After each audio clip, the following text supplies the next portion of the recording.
Hey, how are you? It's Mary Bicknell. Welcome to Lead a Life Uncommon, where every Monday you're going to get a little biz bite to start your week off right. And then every Wednesday, we're going to deep dive into all things personal growth, where my goal is to help you have an aha every single week. You know, this podcast is for you, for the woman who's the go-getter, who knows there's more inside. And you know what? You're ready to smash through that self-imposed glass ceiling so you can finally see what you're made of. Ready? Let's go. Hey, everybody. Welcome to Biz Bites Monday. I'm so psyched out of my mind because I have a super special guest that I could just talk for days. And I have, frankly, I've talked to her for days because she and I go way back. I was trying to think, Chris, how long we've known each other. And I want to say lifetimes, but definitely like at least maybe 6 years or something crazy. Oh my God. It's so awesome. So this is one of my dearest, closest friends, and she's also one of the most brilliant women that I have the honor to have in my life. So I'm going to introduce her. We're going to talk for our 10 minutes. She's going to give you some bites, right? And then stick around. The conversation is going to go long. We're going to talk about all the things that you want to know. So she brings together both art and science of human design. I even get chills at that. She's a certified human design business consultant, certified human design profit potential coach, and certified human design instructor. So hello, I said instructor. So she teaches this. She's been studying and working as a human design consultant for 9 years. Has it been that long? I didn't know that. Working with Gene Keys as a guide, both personally and professionally, for 3 years. Of course, she also is a writer. So she has a book, you guys. Check it out. She's an abstract artist. For those of you who are watching this on YouTube, you can see her beautiful artwork in the back. She's a psychic and a healer, and she's combined her 25 years of experience as a business consultant and a therapist, and helps her really laser right to the root of the problem and really give her clients those practical solutions. She's also a TEDx speaker, so pay attention. And are you ready for this? A TEDx coach. So her book is entitled Life Well Spoken, Free Your Inner Voice and Prosper. And that's what we're going to talk about today. We're going to talk about, well, everything that we can possibly squeeze in a half hour, 45 minutes. But in this first 10 minutes, Chris, let's jump right in. And I just really want to just be like, talk, Chris, because Chris could just talk about everything. And I just want to listen just as much as I want you all to listen. So tell me the first thought that you had about us having this conversation today. Yeah, thank you, first of all, for having me. I adore you. And I just love anytime we get to just sit down and kibitz. So this is super awesome for me too. Okay. So the very first thought I had, and I was thinking about bold moves and what you do and everything that you do with your clients. And I was thinking about what is the boldest thing that we can do in our life and in our business, in our relationships, in our bodies, and that is to be ourselves. So you and I, we go way back. We've been in lots of different coaching programs. We've tried it all, pretty much everything. And we tried, there's probably something we haven't tried. Is it probably S&M or something? Probably haven't tried that. Scary shit. We haven't tried the scary shit yet. We haven't tried that stuff, but we have tried everything. And one of the things that you and I both have talked about, and I talk about with my clients all the time, is that to be us, to express ourselves, our unique genius, what we have to share, that is often like the easiest thing and the scariest thing to do at the same time. Right. And how many programs have you and I joined? I know, I'll speak for myself. How many times have I just joined something where the coach was like, just do this the way I did it and it'll work. And there are certain strategies where that absolutely works. Like there are some core strategies. And I know you have some core strategies, Mary, that you tell people. It's like, do these things in the work. And what I do is I take those core strategies and I say, who are you as an energetic being? And how are you communicating in the world? What's your purpose? What's your design like? And how can you take those strategies and apply your own unique design to them so that you can be successful in them? Yes.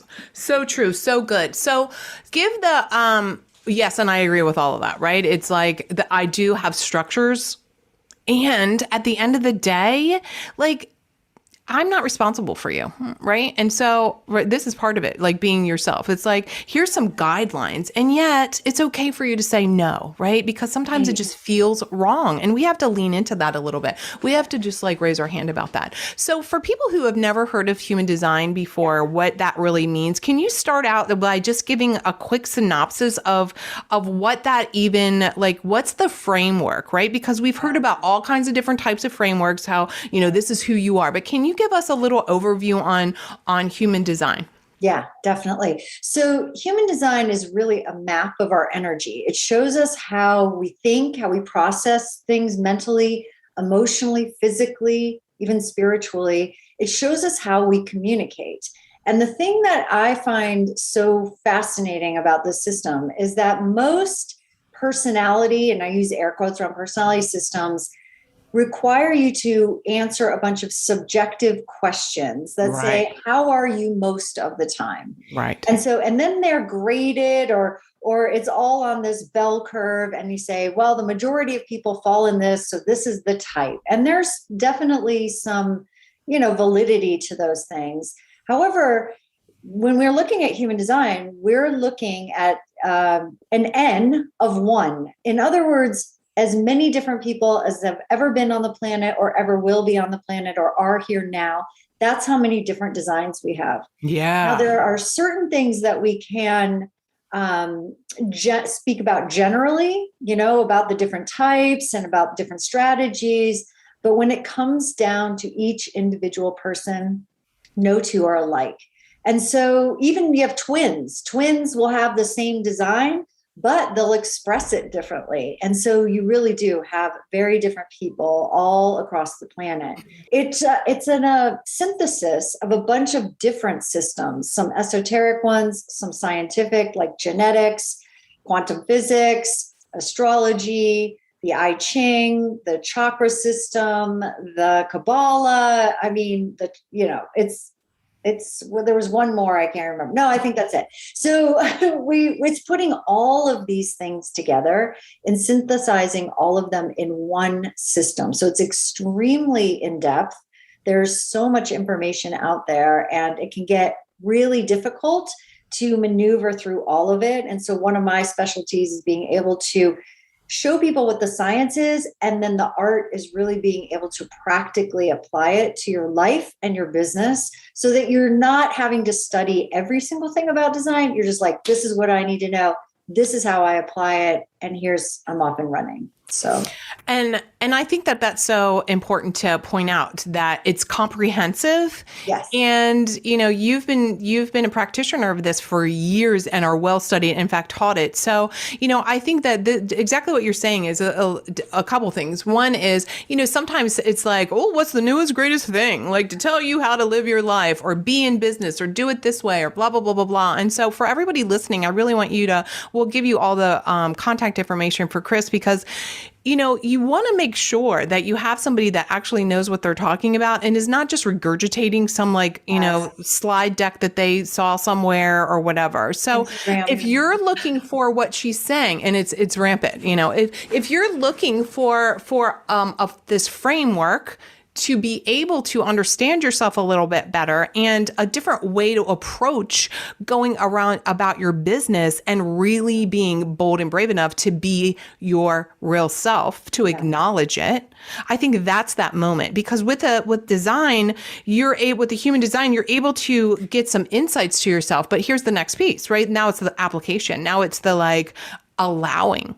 Yes. And so can you talk a little bit about that? Because I think this is relevant to whether, it's a seasoned business owner, a new business owner, a new marketer, a seasoned marketer, anybody who's trying to up level or evolve.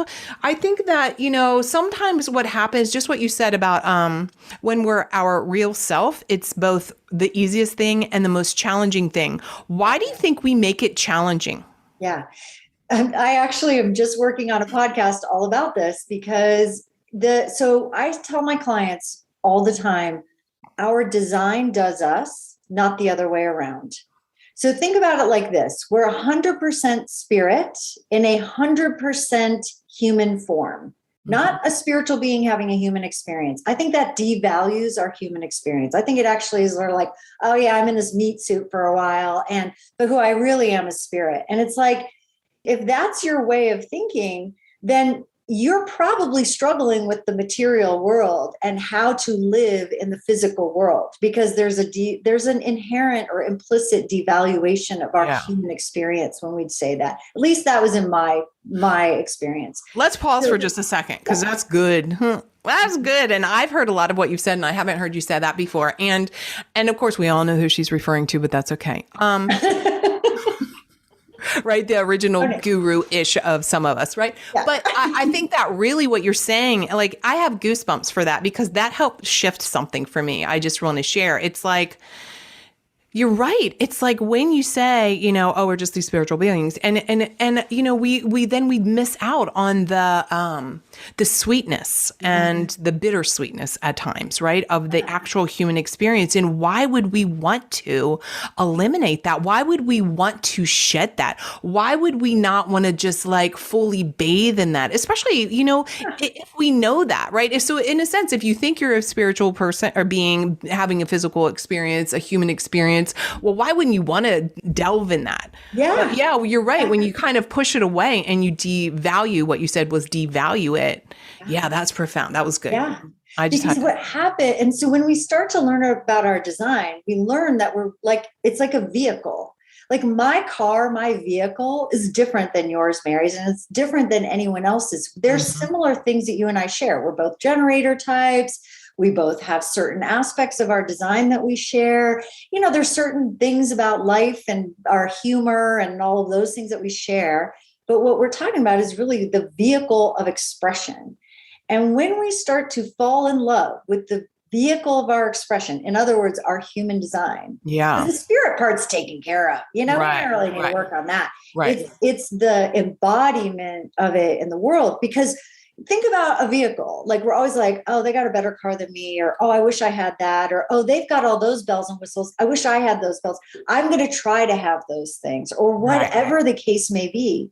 And what happens is we spend so much time focusing on trying to have a different vehicle than the one we freaking have. Yeah. That we're distracted and we've devalued it. And then we're like, oh, it's not really worth it. And then it gets into our money stuff. It gets into our relationships. It gets into our worth and value, the whole thing. And all of that impacts our business. But when we start to see our vehicle as whole and complete, there's nothing to fix. It's absolutely unique. It's incredible. And we surrender to it and accept it. And surrendering to it means that we let it show us what it's here to do. And we get out of the way. And that is the hardest part. It's like the simplest thing, but it's the hardest thing, because we're taught, it's like, just apply your free will, just to do this, and apply your willpower, just figure it all out. And it's like, what if our design just knows? And we're here for the ride. And what we think is success for us may not be, based on what everybody else says success is. Because if we're just fully embracing it, you cannot not live your purpose. Your design is doing you. So whether you're brand new to business, whether you're a seasoned business person, look at the thread throughout your life. There is something that has always been there, that you've always been drawn to. That's your design. It's been doing you the whole way through. So I say to my clients, you can't really screw this up. You're always going to come back. You have to try really, really hard to be out of alignment. I mean, really hard. So I often say, like, alignment is often just a click or two on the dial. It's not a massive overhaul. And if it's a massive overhaul, you either have the wrong chart, we have the wrong birth information. So everything's based on 3 points of data: your date of birth, the time, and the location. So it's objective. So I remember what I was saying earlier, it's all based on, most stuff is based on subjective data. This is objective data. And so you can't like go, ooh, I wish I was like that. Or, oh, wow, well, let me just skew that. Well, if I take that test again and I answer that one question differently, but yeah, exactly. we're right at this 10-minute mark. So we're going to continue with this part of the conversation. I think the action step that I heard you say, which was so profound, is Well, first of all, that you're so close to just barely being out of alignment. Like that just made me just feel grounded, like almost a sense of relief came out of me. And I hope everybody else as well. And then it's about looking through the thread. What's the common thread that you need to be looking at that really is giving you the signs for your purpose? Yes. And that you can't not. What did you say? You can't not, you did a double negative. Not live it. You basically can't screw it up. You can't screw it up, people. That we could almost end it on that because that's pretty profound, but we're going to continue. So let's talk about this. Let's continue this conversation about the objectivity, I think is really important. One, right? Versus the subjectivity of when we take various, tests, which is really interesting. And again, I want to still just what you said about you can't not screw it up. I mean, I think that there's so many areas of our lives. And right now we're on Biz Bites. So we're talking about business right here, but I still think this is so applicable into so many other areas, other relationships, whether it's a client relationship, a relationship with yourself and those kind of things too, right? And there's so many things we could talk about, but I think that this is the relevant piece too, is that when we start recognizing that we can't screw it up and that really we're close to our own alignment and that we're probably screwing it up because of all the stories and conditions that we've had. And if we just really listened, I mean, that's part of it too, right? I mean, that's part of it is listening for the knowing that on some level that you might be denying. Exactly. And so I'll even take this alignment piece another step further. And that is, we're already completely in alignment with our design. Now it's interesting because the name of my business is Align Your Design. And when I first named it that, I was like, okay, so I'm going to help people align with their design. And now after years, I'm like, okay, we're already aligned with it. And what happens though, and people ask, well, does the design change? No, the design does not change from birth. However, our expression of the design changes. In other words, remember, we're talking about energy here. This is an energetic map that gets expressed verbally. It gets expressed in our words and our, what we create in the world, in the offerings that the way we serve, all of those things, the way we love, that is how it gets expressed. And so it's about frequency. So everything throughout the design has an inherent gift or genius, and on the flip side, a challenge. So challenges are inherently built in. And we call those challenges places where we're screwed up or there's something wrong. But what I now know is that if you're expressing the challenges, you're in 100% alignment with the challenges. And our job, or my job, is to help you to shift into a higher frequency so that you're expressing the gifts and the genius and the wisdom of your design instead of the conditioning, instead of the energetics that we're getting from everybody else. See, you know how Jerry Maguire would say, you complete me, right? Yeah. He's like, you complete me. And we all were like, oh my God. We were all like, oh my God, Tom Cruise, we love you. And then, and then look what happened. But whatever. I know, right? But it's true, because what happens is that you have two designs that come together and they literally complete one another. They activate one another. So we're always being activated, whether we're just walking through the grocery store or sitting at a coffee shop or we're with our family or partners or whatever, we're always being activated.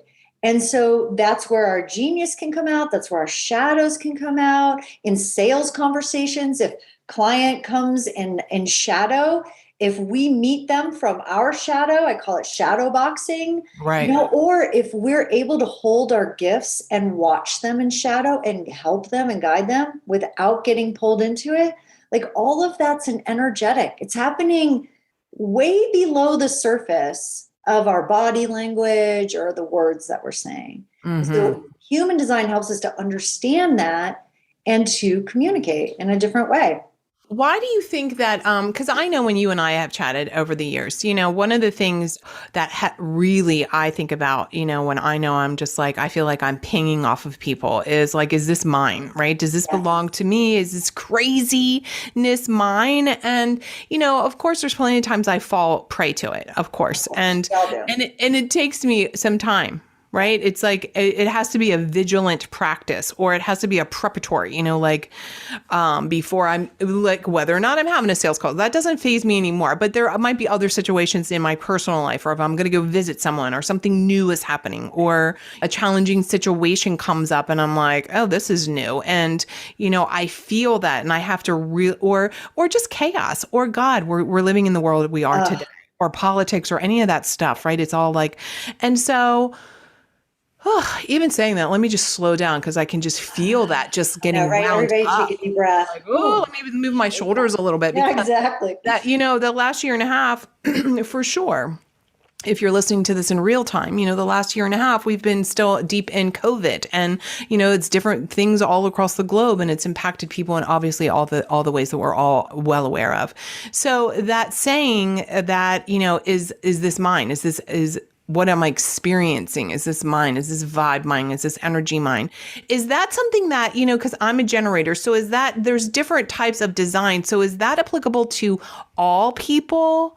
And how do you help people even get to that point where they can say that to themselves? Like, how can this be an effective way for them just to check themselves, right? Because again, we so often can just like fall down that hole of repetitive habit of reacting the way we have historically.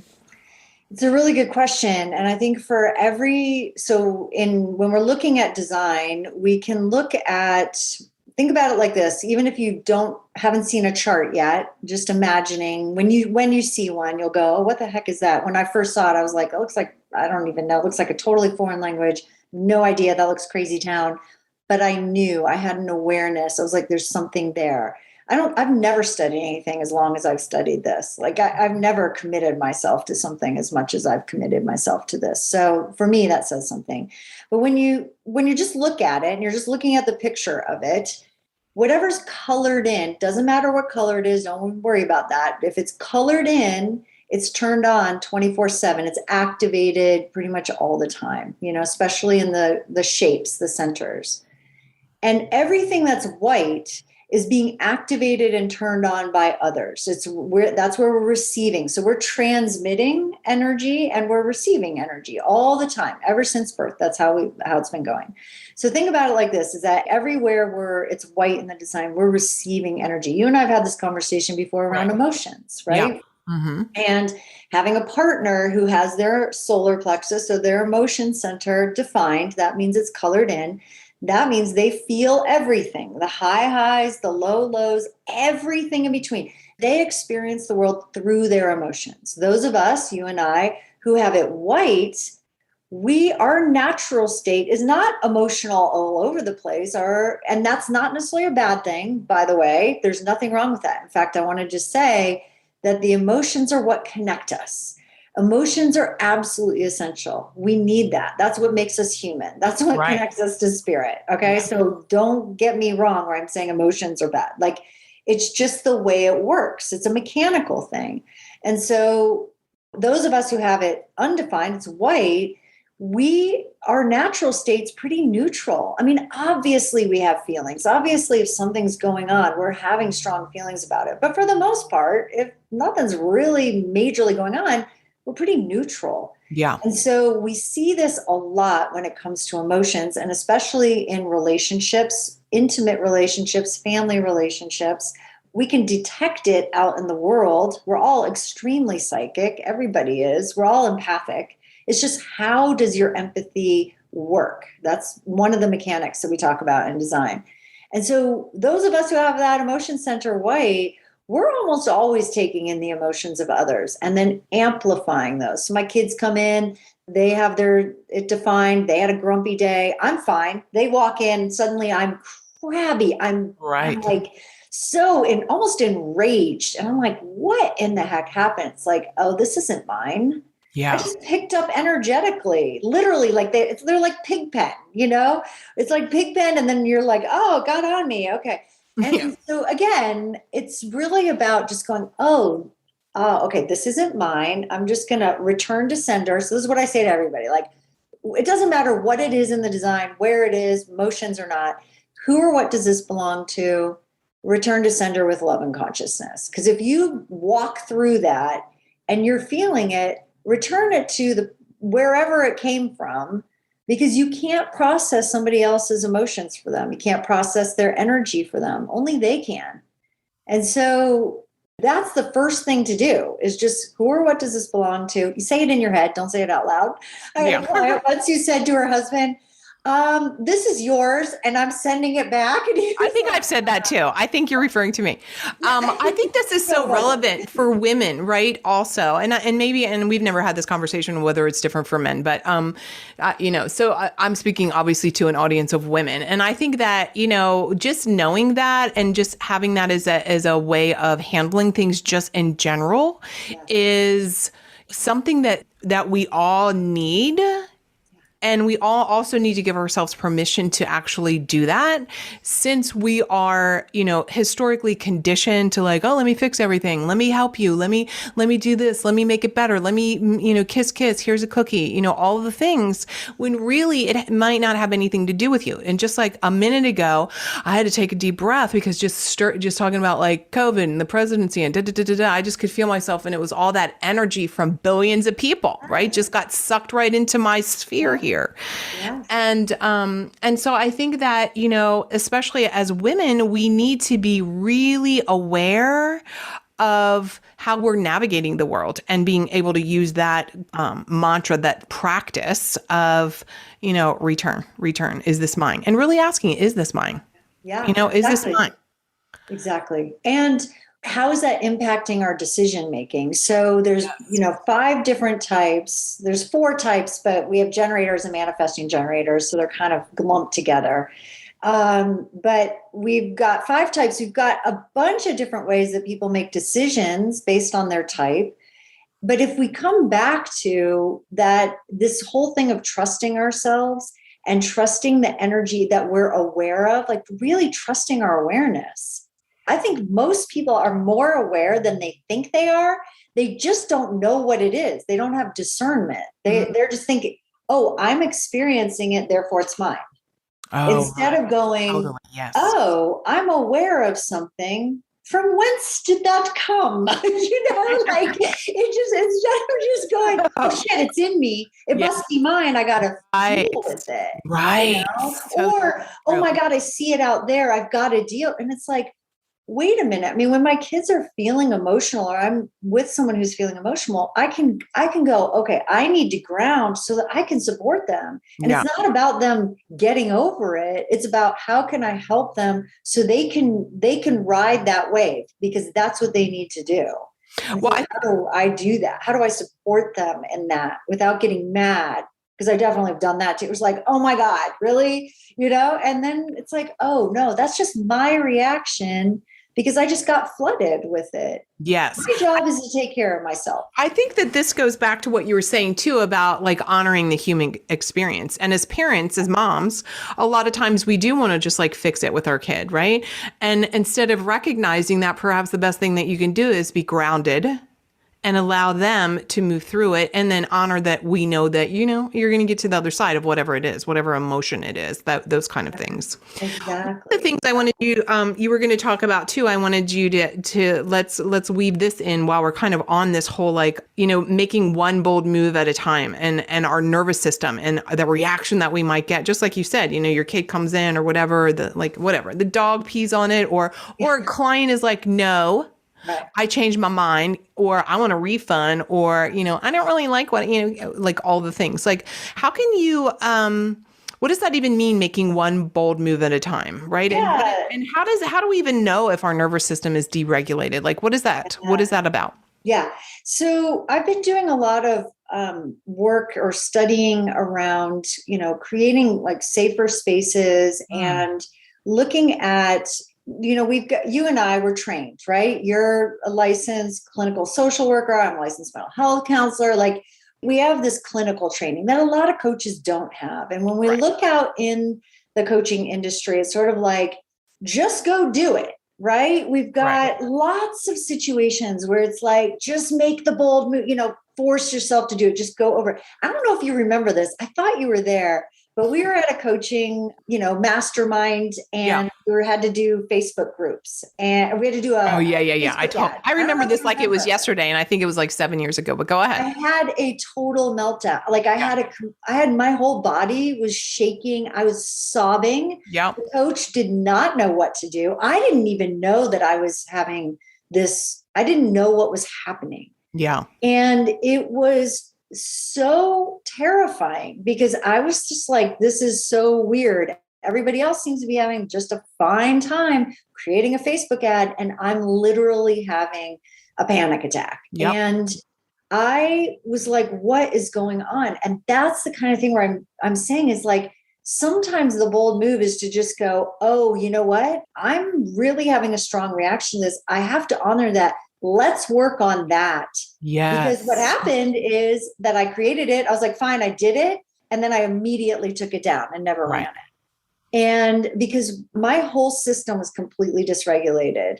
And there was nothing that was like, major capital T trauma that I knew of, but there was some developmental trauma, like the little things that are like, you can't say that. Who will people think? Like these little messages that we get our whole life that are just like, shut you down, shut you down, shut you down. Totally. And that creates, we're like holding our nervous system like, okay, nobody move, like nobody sneeze or fart. We're all going to like just cooperate if that happens. Right.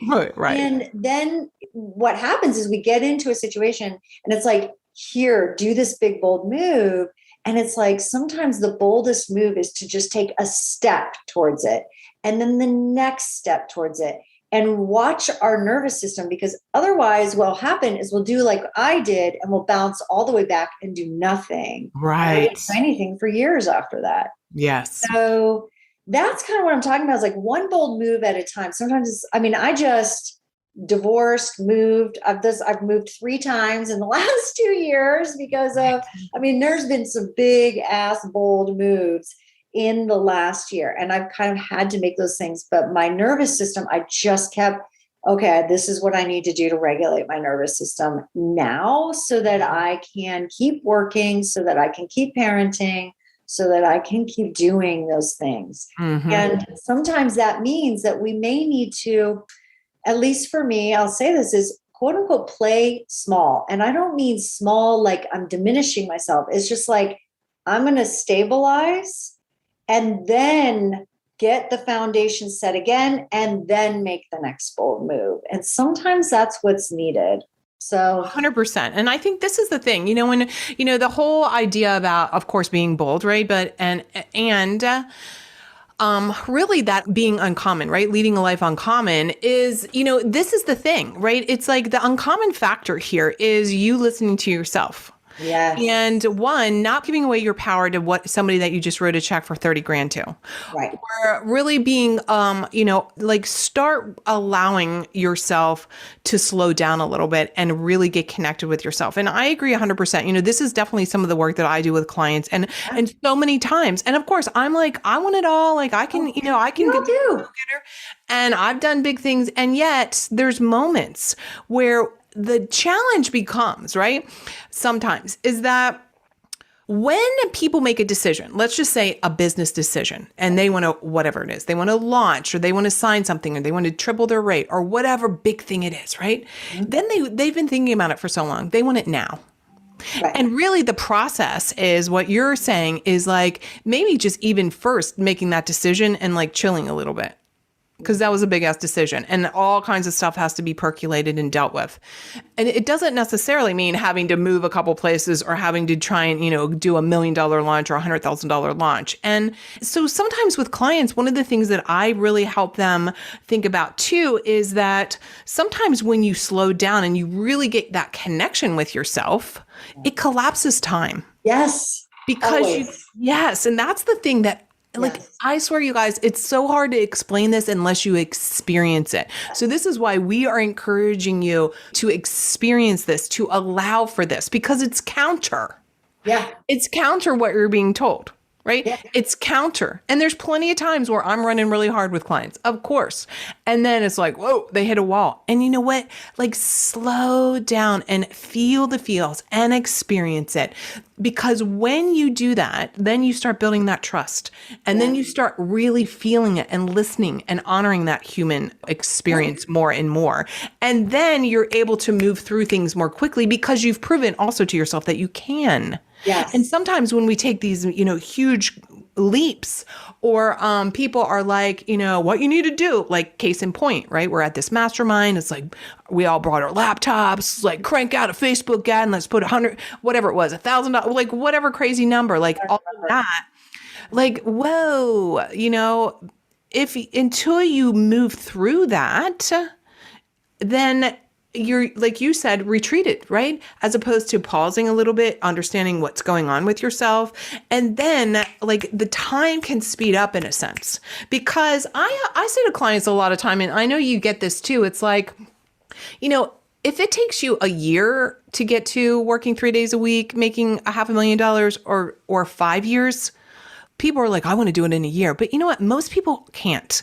No, most people can't also because they're going to be so challenged, right? Like go do a Facebook ad when you've never done these things. We forget that, if you're doing the thing that you want to do and that is in alignment, then really part of it too is the time becomes almost irrelevant and that you can allow yourself to experience the process.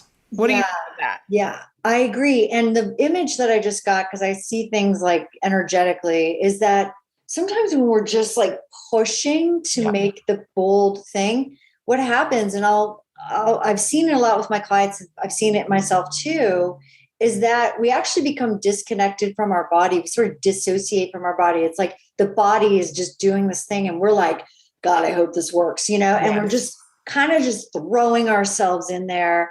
And I do take risks. I'm definitely a person who's kind of like, yeah, I'm in, let's try it, Yes. But if we're not fully present when we do that, what happens is that we push the energy out, we go out in the world, but we're not prepared to receive. Yes. So what happens is that somebody goes, I'm going to create that, and they create it. And maybe they do get, and again, that number of people who are able to create like that massive, multiple 6-figure, 7-figure overnight, literally you see it. It's actually a lot of nights it's a lot of nights, people. They're lying to you, but anyhow. They're lying. It's totally. But the like 1/10 of 1% that are able to do that. The thing is that, and you and I've talked about this, is like, and what's going on the back end? Yes. And how much energetic debt do they have? And how much shit is going on in their family life? Like, so what if that's going on? The thing is that a lot of people, they make that move and then they're like, oh shit, I hope no one sees me. So then what happens is that no one does see them, and then they don't receive the money or the clients. Yes. So part of this really regulating our nervous system and taking one bold step at a time is we've got to open our capacity to receive. Because when you can do that, then the people will pay you. They can pay you. I started this almost a joke with myself a couple of years ago, where I noticed I started painting again, and after years of not painting, and what I found is that the time I made in my studio to just paint, just for me, I wasn't thinking about selling paint, I was just painting. Every time I did that, I made money. Somebody would call me, I'd get a referral, or someone would just sign up for something. I was like, that is weird. And so I said to myself, God, when I paint, I make money. The last 2 Sundays, I have a ton of stuff to do. I have programs to write. I have all this stuff to do. And I was like, I want to freaking paint. So I did. And I'll tell you what, both days, it like out of the blue on a Sunday afternoon, I'm painting and I look and there they are. They're just sales coming in. And I'm like, well, damn, every time I paint, meaning I do something for me. Yes. I calm myself. I do something that's joyful. I receive more of myself. Then things can come in. So that's the other piece of this. It's not just about like, okay, I got a jockey about this whole visibility piece. It's like being visible and really allowing yourself to be seen and receive. Some people are not going to like what they see. So what? Yeah. And let's all be over with that. Let's be done with that conversation. Let's be done, right? Let's be done with that. So what I hear you saying too, and I think again, it's that piece that it's just like, it's so uncommon. It's so counter culture, right? Where it's, we're not told, like, really tap in, really listen, really feel it, really allow, really receive. We're just, there's strings attached to that. And, hard work's the only way it's going to happen for you. And all of these messages. And sometimes when you have it's so obvious once they hit the wall. They're like, oh my God, I was really pushing and now I'm freaked out. And what do you want to say to people prior? Well, first of all, let me back up because I want you to answer that question just for everybody to know. So part of what Chris does is you give her some of your information and she's able to create this diagram with all of this information and she will go over it with you. And then you can process. Then you can say, where have I been stuck? Where does this repetitive pattern show up? Why am I continuing to call that in? Why am I not receiving all the things? Because what happens so often is, people, they make a decision and then they're like, go, go, go, go, go. And then they hit that wall, right? And then just like you did, then they bounce backward, they spring backward, the pendulum swings the other direction. What is something that they can do before that happens so that does not become their pattern of just moving through life? Because let me tell you, we've all been there where we're just like busting our hump to do a big ass launch. And I don't know about y'all, but I get tired after, and I haven't done a big launch in almost a year. Like the last time I did a major launch was last fall, and it was $115,000, almost $116,000 launch. That shit wore me out. And so now it's just like little baby launches, right? Yeah. Because yes, that sounds so exciting, doesn't it? A six-figure, $115,000 launch. And yet I hadn't mastered really the art of regulating my system. And is this what I want to do? And am I pushing? Am I showing up? Am I really? And I'm feeling pretty confident that I say what I want to say. Yeah. And yet it was all this weird structure. So I have not done another launch like that because after I did that, and this was like a great launch, but on one level, it just was not. Yeah. Yeah. So how can people, before they get to that point of crashing into the wall, what's the suggestion? Like, what do they need to know? Yeah. So first of all, when we go to design, there's a ton of information out there. We were saying that earlier. Like there's just, you can Google it. There's massive. Go on Instagram. There's a whole bunch of people putting a bunch of memes out. They're copying other people's stuff. Don't do that. Go to Chris's. Go to Chris's. It's crazy town. And so there's everybody wants to show you how much they know, but here, if you come back to these very simple things, when you look at your type, your strategy, and your authority. So your type is like you and I are generator types, right? We create in a step-by-step way. And our strategy is to wait to respond. It's not to initiate things, it's to wait to respond. Well, there's a whole set, like when people go, what does that mean? I mean, I have a whole program that's specifically for generators and manifesting generators in business just to talk about that and how that works. Because if you master that, you got it. Because what happens is when we create in a step-by-step way is that one day you're like, okay, I've got it all mapped out. But then the energy shifts the next day and you're like, whoa, wait a minute. But if you go, oh no, I have to stay with what I said and I'm not going to follow energy, then what happens is that you're like, oh my God, was I right? No, I'm wrong. Oh shit. No, can I trust myself? And then spinning. And so that comes back to our authority. And for generators and manifesting generators, it's either trust your gut. Mary and I are both like sacral, trust your gut people. It's like this real-time information. Do I have energy for that? Yes. Do I not? No, I don't. Not right now. But tomorrow I might. So ask me again tomorrow, because that might be a better fit. And then there's people that have to wait for emotional clarity. And so they have to sleep on it. They take a little bit longer to kind of get clear on what they want to do. And if you're a person who's emotionally defined, 53% of the population, doesn't matter what type you are that you have to wait for emotional clarity. Well, we don't live in a world that says, oh, go ahead and sleep on it. We live in a world that says, make it happen now. Right. And so what happens is that when we start to learn how this works, we can work with it and trust ourselves and be able to ask for what we need. And we can say to someone, hey, I really want to do your stuff, but I need to sleep on it.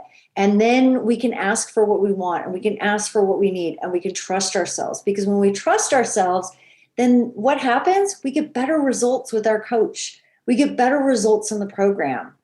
Because it's not so much about whether or not the coach is, doing a horse and pony show for us and figuring it all out for us. It's about, how am I going to navigate with their genius? Like, you have a whole genius. You have you're a master at coming up with systems that allow people to streamline. Why? Because that's part of your design. Right. Mary, that's part of your design. And so you know what it's like to not have those systems in place, and you know what it's like to have them in place. And that is part of what you share. But how people are going to do that is going to be a little bit different because of their design.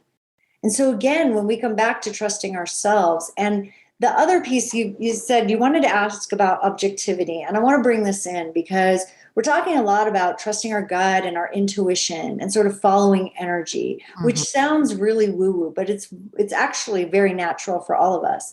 But what happens is that our mind, our logical mind, is like, that's BS, that doesn't work, that's never going to work. When we look at design, we can speak to the logical mind and say, look, it's right here. Objectively, here's the information. It just works this way. It's a mechanical thing. It just works that way. And then the logical mind goes, oh, okay. All right. Okay, cool. So you mean we don't have to try to fix that? And it's like, no, we don't. And it goes, okay, all right. And it starts to calm down a little bit. And then it starts to work with us instead of against us. And that's another piece of that I wanted to share. Well, and I appreciate, and for everybody who, like, I've been talking to Chris for years, and she's like, Mary, and she can see where I'm just like, me too. Not following it. So here's the thing, it's funny, even as you're talking, I'm just having a moment of aha, is that, based on how I take in information and energy and all the things, is like, I can make a different decision. And so some people might think it's flighty, although I'm brilliant when I do. And so I am brilliant at taking in reams of information and finding the strategy, the fastest path to whatever, all the things. Like, that is my gift, and I claim it. And this is why I love VIP days. But here's the thing. So what happens though in my personal life with my husband, and this is something that we've, like, after all these years, 17 years, he one day, I was like, well, let's do this. Or do you want to go eat Mexican? Oh, let's go eat Chinese. And so I can be fluid a little bit. And so sometimes people can interpret that as flighty, right? Or because I can change my mind. And it's like, if I have new information, I'm going to change my mind. If I get a new hit of something, I'm going to change my mind, and it be okay. And I think part of the thing, once you start really trusting that when you change your mind, it's not from fear. It's not because I'm like, oh my God, I don't know. It's not from any of that. It's just like, now it's like a deeper knowing. Yes. Once I've started really leaning into that and, like, allowing that, oh my God, what a difference. And I don't have to justify it anymore. I always felt like, well, I'm just trying to make everybody happy. It's like, well, I don't have to. I'm really to that point where I'm just like, I'm done. I don't need to explain. Like, that is freeing. So that's one thing. But here's another thing to the launches. So it was, and you and I actually talked about this. It was like a couple months ago. And I was like, I'm going to launch this one program. I'm really, I had done all this work. Like, I really don't want to do it. But then I did all this quote work around that so I could do it and, like, be able to be fine with it. And then ultimately I did the launch and I canceled it, everybody. I canceled the launch and I actually refunded money. Now, I know that sounds like, what? But what happened was a couple things. I realized that I had fallen prey to some kind of I have to prove that I can like master my mind or whatever, which I can master my mind, but that wasn't even the issue.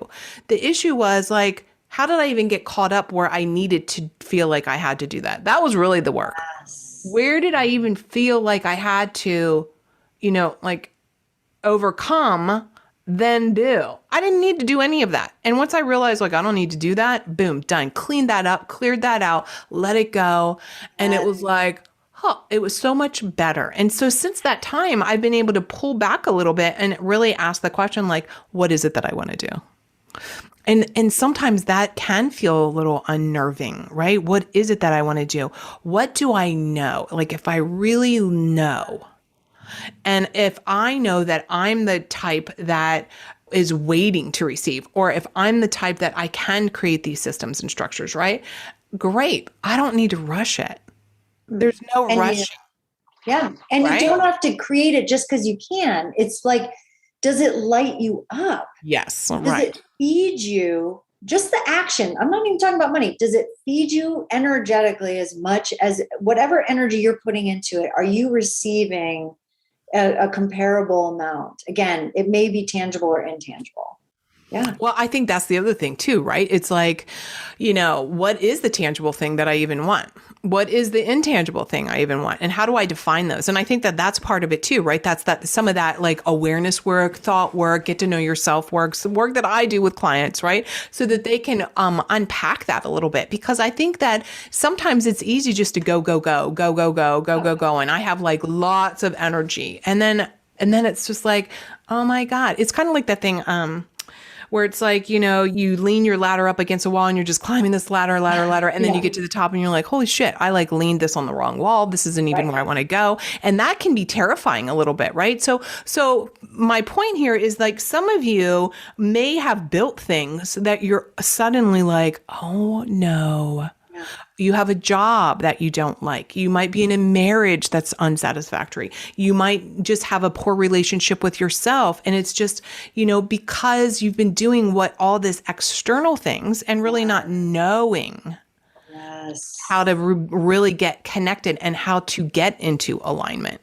Yeah, exactly. And when you see what the alignment is, like because I mean, so many times, it's very rare that I'm talking to someone and looking at their design and going, oh, this is how it works. And they're like, yeah, I don't get that at all. It's usually like tears, like, oh, you mean all of those years that I was sitting there thinking there was something wrong and I was doing it wrong. And I screwed up and I created all this. You mean that actually that happened for a reason? It's like, yeah. It did. And it's okay. And you're okay. And, it's like, oh, that whole putting the ladder against I can't tell you how many times I've done that, but that's also part of it is that it's an experiment. Right. We have to take action. This is that whole thing of what I was saying about we're 100% spirit and 100% human body. The human body has to take action. It has to do something to get the result. As an artist, I say it's like make a mark on the canvas and then you respond to that mark. Until you make a mark, nothing happens. Until you make a mark in your business, nothing happens. But a lot of people are like, I just want it to be a whole complete painting. And I'm like, you gotta start with a first fucking mark. So just make the mark. And then you build it from there. And I think that's so much of what I do is like, here, let's look at what it takes. Where are you afraid to make that mark? As an artist, I'll look at blank stuff. I have a painting over there and I'm like, God, it looks like a hot mess right now, but it's in that awkward teenage stage where it's neither here nor there. It's just part of the process. And oftentimes in business, we're often in these we have these awkward teenage stage. And then we start out, we're all fresh and new. We're like, oh my God, I'm going to do this really cool thing. And then we get in that awkward, grungy, weird braces. Our hair's all fucked. We have a bad perm. And then we blossom and we launch and we have this beautiful thing. And then we're like, oh, that's really cool. Oh, I got to do it again. And it's cyclical. And it's like embracing that. Right. And, like that's also whether it's business and whether it's you own your own business and you're a consultant or you're a CEO of a 8-figure business. It's like, this is also like the evolutionary process of yourself. Totally. Right. And, I talk about being on the edge of your own evolution. Like I like to live there. Right. I like that now. Like there's plenty of years I did not like that because it felt scary and new and oh my God, am I going to die? Right. Right. But now, like, I think this is the thing. It's like when you start recognizing, like you were saying, when you sit down after you've done somebody's chart and they're crying like, oh my God, this is the way. And it's like that freedom, that connection, then it kind of goes back to that whole concept about like, what is failure? It's like people are like, I'm afraid to fail. It's like, really, why are we defining it as like the worst thing? Like we have to fail on many levels as humans to actually be, if we're on the edge of our own evolution, like part of that is, like you said, action and trying things and learning from the attempt that may not be what you had hoped, which might look like to you failure, right? As a definition. I think that all of what you're saying too is really redefining things. And I think that that's where some of the liberation comes in. That's when you can start receiving, when you start redefining how you're seeing yourself, how you're seeing energy, how you're seeing the possibilities, how you're seeing your potential, how you're seeing like who you are in the world, like everything can shift and it can happen like that. It doesn't have to take forever. So even though we're talking about sometimes you need to pull back a little bit, it also can happen just like that. And that's the moment that I know you and I both love, right? That like moment when we're speaking on a stage or we're working with clients and it's that moment, you can see it in their eyes. I swear I just get choked up, right? It's like the death of their old and the birth of the new. And some people call it that aha moment, right? Those aha moments. We dig those people and we're good at those. And there's plenty of those with our clients. Yeah. So we could keep talking. I know there's one other thing that you wanted to talk about if you have time. Inflation and deflation. What is that? Because I don't recall you ever talking to me about it. So yeah, well, it popped in this morning. So okay, good. We have this tendency to overinflate the external and underinflate the internal. So what I mean by that is I got little notes here. So overinflating the external, like goals and success as defined by external situations, people, program, whatever that is. Right. And the expectations of others and comparing ourselves and trying to meet or beat others at their game, instead of figuring out what our game is and excelling at that. So we overinflate all of that and that getting that compare and despair and see that on Facebook and all of that, instead of going, what's my game? What's my game? And so the underinflation is where we tend to underinflate our own experiences, our own awareness, our own gifts and talents, and not trusting ourselves. Oh my God. Then what happens is that it just becomes really skewed to the external. And, again, people have been talking about this for years. It's like externally driven versus internally driven. But I just think of it in this, inflation, deflation. Well, if that's the case, instead of it having to be like, oh, I'm driven this way, it's like, well, if it's like an inflation thing, like deflate the external a little bit and take some time to inflate your internal, we're not talking about ego. This is about genuinely going, I rock. I mean, yes. Time when I woke up about 3.5 years into my experiment with my design, this deconditioning process, where I was like, oh, I think I'm starting to like really appreciate this form, this vehicle that I'm in. And then 7 years, it said that 7 years of deconditioning. And I remember I woke up one day and I was like, this vehicle is so cool.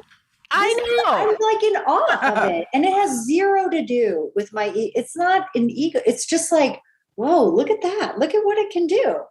Yeah, there's a couple windows, like, you got to press the button just right in the window. But, but that's what makes it fun. Yes. Like when you got that favorite, your first car, and it had these funny little things, Yeah. Those are the things that you start to go, oh, that's what's really cool about me. And it just, like, I don't want to be anybody else. I really don't. I love looking at other people's designs. I love seeing it. I love going, wow, look at what you have. Look at what's going on. Oh, look at those challenges. Yeah, I experienced some of those challenges too. Like all the challenges, I look at them now, and instead of going, oh shit, I got to fix that, I look at it, I'm like, oh, I got it. Isn't that funny? Look at how cute I am. Look how funny that is. Oh, there's that window that just won't go down. You know, I got to roll it down manually instead of like. Does anybody remember that who's listening? Yes. Yeah, exactly. Right. I mean, did I just date myself? Anyway. No, but, yeah. I agree with you so much. I call it the beneficial brag, right? And I don't think with that women, we do not, we shy away. And I swear it's like literally earlier today, I had client calls, and here's an example, and I know you have plenty of examples too. Here's what we're talking about. So I'm talking with one of these a client who's doing a new offering, and she's like, I want to discount that. And I'm like, well, first of all, I don't like that word discount, but but the point is, I was like, why would you do that? And she's like, well, I don't want to give them something subpar. And I'm like, well, why would you even have that as a thought? Well, why would you think that? And I said, okay, let's reflect back. This is a seasoned professional, by the way. So have you ever helped even another human being? Can you reflect back and see, because she's making this new offering, et cetera, et cetera. And she's like, yes. And I was like, well, like how many people? She goes, well, I've had a base clients of 1,000 people. So out of those, and I was like, stop. That's legit. I was like, stop. Why are we even having, like, why am I even having to tell you now? Like, right? And I like, here's somebody who's worked with 1,000 people, 1,000 people. I was like, shit, if only 10% of those people didn't didn't kill themselves practically. Of course, not really. But you know what I mean? Like 10%, 100 people you really helped. Like the very fact that was that's so much a part of it. How she wasn't willing to say, oh my God, I'm totally a badass. Yeah. Oh my God, of course I can help these people. I need to charge you more money. I have like a years of experience, thousands of people I have helped. And I think this is the thing is that, again, when we have those moments of doubting, there could be some truth in you may need to learn a skill, or it could be that that's just your mind. Yeah. Or it's your design. Like it's actually in your design to do that thing. Yes. And so you should do the thing. You should do the thing. That's a lot of times people will go, I've been doing this for a long time. I can do it. But what I really want to do is this. I'm like, yeah, no wonder. It's right here in your design. I see why you want to do that. It's legit. And for some people, I might say, yeah, you do need to go get a little bit more. You might need to go get some more training in this. But for the most part, I look at it, I go, look, you've got this background, you've got this, you've got 1,000 clients under your belt, you've done this. Right. The only thing that you're scared of right now is that you haven't offered it in this. Exactly. I think that that's so much of it. And I mean, I can be, I was going to say I can be guilty. I don't use that language anymore. I can reflect back at times in my life where I've thought, I don't know, should I do this? And so back to that internal versus external validation. When we're talking about business also, there is some external validation, and that looks like clients having success. You helping people move through it. But if that's all we're relying on, so part of it is, and for me, it has been a little bit of a moment, like a growth moment, that evolutionary moment of just saying like, this is what I'm fucking good at. Like, this is what I have no qualms. This is how much it costs to work with me. This is what I can help you with, like zero. And it's because it's been that combination that it does come easily to me, and I'm quick as a whip and all those, just like you, right? It's just like we can see things also, right? It's part of that. But gosh, that really does take some work. Huh? That takes work for some women. It takes being willing to do it. It really does. This is where you pull up, like I joke around. I'm like, I've pulled up my big girl panties so much in the last year. The elastic is ripped and I just took them off and just like Commando. I was like, they're off. But there is that. It's like at some point, if it's been percolating for that long, for fuck's say, do it. Yes. Just do it. Give yourself the experiment. Find out the experience. Find out, get data. And that's not overinflating the external. That's simply, that's like inflating your internal. Right. It's not overinflate. It's just inflating it enough to do it. Exactly. And, again, in design, we look at it and I'm like, oh, here's some of the things that might be, you need to work in partnership. Like you work better in partnership. Oh, you work better by yourself. You work better in groups. Like there's certain things that our designs are just sort of more engineered for, if you will. And so we can look at that. I can go, oh, okay. So actually, if you brought in a partner, this might actually really work with you. And they go, oh my God, I've been thinking I needed a partner for a long time. I go, well, there's a good reason for it. Or I didn't want to do that because I wasn't sure. And it's like, yeah, well, the part of the reason you're not launching is because it actually would really help to have someone there. Or you're working in partnership with your clients. And so in order to really have your gifts come out, you need someone who's pulling them out of you. You said that earlier, Mary. It's like sometimes we don't know what our genius is until someone is pulling it out of us. Right. And if you're not willing to give yourself the experiment and the experience of seeing what your genius is, because you're so afraid of performing or underperforming, how are you ever going to know? Trust I know. it. And God, that's the nightmare. That's the hell, right? Yeah. So look, we could keep talking and we have spent days together just talking in person, on the phone, online, all the things. So thank you so much for your brilliance, for your time. I want everyone to be able to get a chance to get to know you. Where is the best place? And we will have this, of course, in the show notes. So remember, you're listening to the audio. The YouTube video is going to go up as well. Where can people find you? What's the easiest? So probably the easiest way is to go to my website, krisprochaska.com. It's KrisProchaska.com. And I have a clarity visualization session, and it also has a design roadmap. So you can get your chart. I'll send you something that's more attuned to your type and give you a little bit more information about your design. I have the Sacral Warrior podcast for generators and manifesting generators. And those of you who are not, listen in, because I always add tips for the other types as well. And I've got Art of the Chart, Art of the Sacral Warrior, lots of different ways to learn about design and or to be a generator or manifesting generator in business. So, yeah. So good. So I still have all these questions. We'll have to do this again, a part two, because in the next time I really want to have a conversation around one of your programs where you are pulling in and having people be expressive and creative. And I think that, this is definitely a passion of yours also, and just a gift that you have. And I know that you've had so much success around people having moments of just breakthroughs, being able to express themselves in a way in which they didn't think. Right. So make sure everybody that you reach out to Kris so that she can, she's got a couple programs. This is one I'm talking about specifically. And Kris, thank you so much for your time today. Of course. Thank you. It's always a pleasure. It's super fun. I love you. And I love you. Can't wait to do part two. It'll be super part fun. Two for sure. Bye, everybody. Bye, everyone. Hey, you've been listening to Lead a Life Uncommon podcast. I'm here helping you create a life to allow you to do whatever the heck you want to do, whenever you want to do it. If you got some value out of this, I'm going to ask you, pop over and give a 5-star review. Subscribe and share this with a girlfriend you know is ready to lead a life uncommon herself. And I want to give you a couple things. Number one is pop over to marybicknell.com/podcast. I have something called the Guide to Your Hidden Thoughts Around Money and Success. You're going to uncover some good stuff there. It's a little workshop I'm giving to you.